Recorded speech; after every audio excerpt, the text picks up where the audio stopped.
7 KG শিং মাছ কাটলাম এবং পরিষ্কার করলাম। তো তোমরা দেখতে থাকো আমি কিভাবে 7 কেজি শিং মাছ কেটে নিলাম এবং পরিষ্কার করে নিলাম। শিং মাছগুলো অবশ্য বড় বড় ছিল।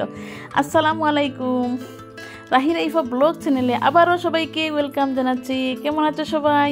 আশা করি কাছে এবং দূরে যে যেখানে আছো আল্লাহর অশেষ মেহেরবানিতে তোমরা সবাই ভালো আছো। আমি আলহামদুলিল্লাহ তোমাদের দোয়ায় বেশ ভালো আছি। তো বরাবরের মতো নতুন আরও একটি দিনে নতুন আরও একটি ভিডিও নিয়ে চলে আসছি তোমাদের মাঝে।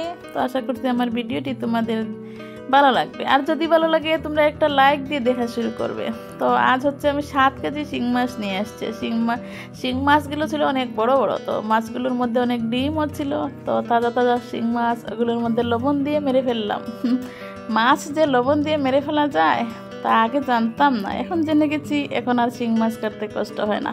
তো মাছগুলোর মধ্যে লবণ দিয়ে ডাকনা দিয়ে ডেকে দিয়ে বড় একটা বাউলের মতন তুলে মাছগুলো তারপর লবণ দিয়েছি। মাছ অনেক বেশি মাছ, তো কারণ 7 কেজি মাছ ওজনে। এই মাছটার দাম ছিল হচ্ছে 250 টাকা করে কেজি এনেছে। অবশ্য হচ্ছে চাষের মাছ, পুকুরের মাছ না, কোনো ইয়ের মাছ না, হচ্ছে ওগুলা চাষের মাছ। তো 7 কেজি মাছ নিয়ে আসছে। এখন কিভাবে কাটবো? তো লবণ দিয়ে মেরে ফেললাম। একাই কাটতে হবে। তো আমার ভাইয়ের বউ অসুস্থ, তো লাস্টে সেও হেল্প করেছে। অসুস্থ হলেও কি কতক্ষণ বসে থাকা যায়? তো আলহামদুলিল্লাহ আমি বসে পড়েছি। আর হচ্ছে আমরা মাছ কাটি, সবজি কাটি, সব যখন কাটি আমাদের রান্না করে ছোট্ট একটা চকি আছে, সেই চকির উপর বসে থেকে আমরা সবজি কাটি, মাছ কাটি।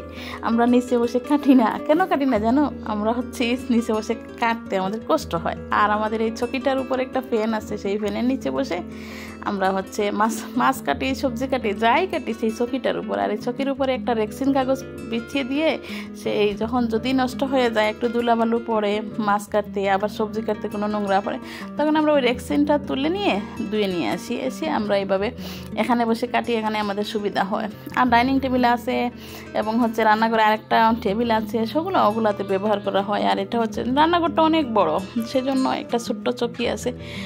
তো দেখো আমি শিং মাছগুলো কেটে নিচ্ছি, মাথা আলাদা করে নিচ্ছি, আর হচ্ছে পেটের ডিমগুলো বাইর করে নিচ্ছি। কারণ হচ্ছে এই ডিমগুলো থেকে গেলে ধুতে সময়, পরিষ্কার করতে সময় শিং মাছগুলো ডিম চলে যাবে, সেজন্য ডিমগুলো বের করে দিচ্ছি। আর আগে মাথাগুলো কেটে নিচ্ছি শিং মাছের।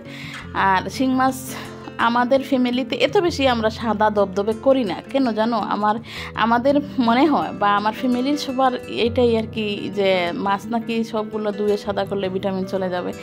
আর এখন হচ্ছে আমার ভাইয়ের বউয়ের প্রেগনেন্সির সময় যাচ্ছে, সেজন্য যাতে কোনো ত্রুটি না হয় আমার ভাইয়ের বউয়ের, সেজন্য। আর হচ্ছে অনেক বাজারঘাট নিয়ে আসতেছে সবাই, আর সবাই আমরা একসাথে জড়ো হয়েছি, তো সমস্যা নাই। তো 7 কেজি শিং মাছ দেখো আমি সবগুলোর মাথা কেটে নিয়েছি। এখন পেঁপে পাতা দিয়ে মাছগুলো পরিষ্কার করব। তো একদম সাদা করব না, পেঁপে পাতা দিয়ে যতটুকু হয় আমি ততটুকুই করে নেব। একদম সাদা ফকফকে করব না। আমাদের ফ্যামিলিতে একদম সাদা হয় না, সাদা করে না, যতটুকু হয় ততটুকুই করবে। পরে তারপর কেটে ভিতরে একটা রগ থাকে, সেই রগটা কেটে বের করে ফেলবে। তো আগে আমি হচ্ছে পেঁপে পাতা দিয়ে একটু কষলিয়ে নিচ্ছি মাছগুলো, যতটুকু যায় ততটুকু, একদম সাদা করব না।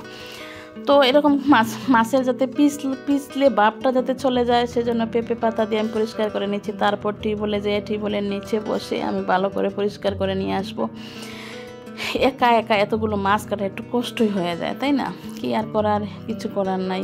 আর হচ্ছে আমার ছোটো বোনটা আসে নাই ঈদের সময়, ওর বাড়িতে ওর ননদ আসছে, ওর ননাস আসছে, ওর শাশুড়ি আসছে, শ্বশুর আব্বা অবশ্য বেঁচে নেই, সবাই আসছে। তাহলে ও আসবে কিভাবে? আর আমার বাড়ি তো দূরে, সেজন্য হচ্ছে আমি যেতে পারি না। আমার বাবার বাড়ির কাছে একটা বাসা ভাড়া থাকি।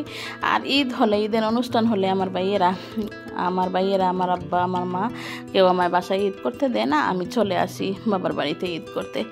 যখন কোভিড-19 যখন আসছিল, আসার আগে আমি প্রত্যেক 2 ঈদেই আমি দেশের বাড়িতে, গ্রামের বাড়িতে আমি বেড়াতে যেতাম এবং সেই জায়গায় যাই আমি ঈদ করতাম। কিন্তু কোভিড-19 আসার পর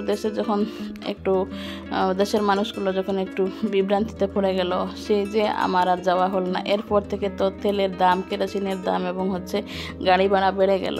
তো আমি ঈদের সময় যাওয়ার পথে দেখা যায় আমার একটা টিকিটের দাম হয়ে যায় 1800 টাকা, 1900 টাকা। তাহলে আমরা 4 জন, তাহলে যাওয়ার সময় কত টাকা আর আসার সময় কত টাকা। আর সেজন্য আমি আর যাই না। আর এতগুলো ডিম বের হয়েছে মাছ থেকে, তো আমি ঠিক বলে নিয়ে ধুয়ে পরিষ্কার করে মাছগুলো নিয়ে এসে ডিমগুলো আমি ধুয়ে নিয়ে আসছি। এখন আমি ডিমগুলো বেজে নেব, আমার ভাইয়ের বউ বাজবে, সমস্যা নাই। তো ডিম কতগুলো ডিম হয়েছে তাই না। তো আমি মরিচ মশলা যা লাগে সব দিয়ে আমি মেখে দিচ্ছি, ও বাজবে। তো আমি গ্রামের বাড়িতে আমার বাবার বাড়ি আসি, তো সেজন্য ওরা বাড়িতে বড় ফ্যামিলির লোক, ওরা গ্যাসে রান্না করে না, রান্না গ্যাসে করে, হালকা চা করে, নাস্তা করে, ওগুলো করে, কিন্তু রান্নাটা সবই কাঠের চুলায় করে। আর আমার বাবার বাড়ির ফ্যামিলিতে মানুষ বেশি আমরা, সেজন্য বড় বড় পাতিলের রান্না, গ্যাসে রান্না তো হবেই না, করা সম্ভব না। সেজন্য গ্যাসও আছে কিন্তু গ্যাসে রান্না করে কম, শুধু বাজি করে, শুধু চা করে, নাস্তা করে, আর একটু শুধু জাল টাল দেওয়ার হলে করে, আর না হলে কাঠের চুলায় করে। দেখো একটা ফ্রাই প্যান বসিয়ে সে মাছের ডিমগুলো ভেজে নিচ্ছে। তো সবাই মিলে আমরা এই মাছের ডিমটা খেয়েছি অনেক আনন্দ করে, খুব সুন্দর হয়েছে মাছের ডিমটা। তো আজ আমার ভিডিও এই পর্যন্তই। তোমরা ভালো থাকবে, সুস্থ থাকবে। আল্লাহ হাফেজ।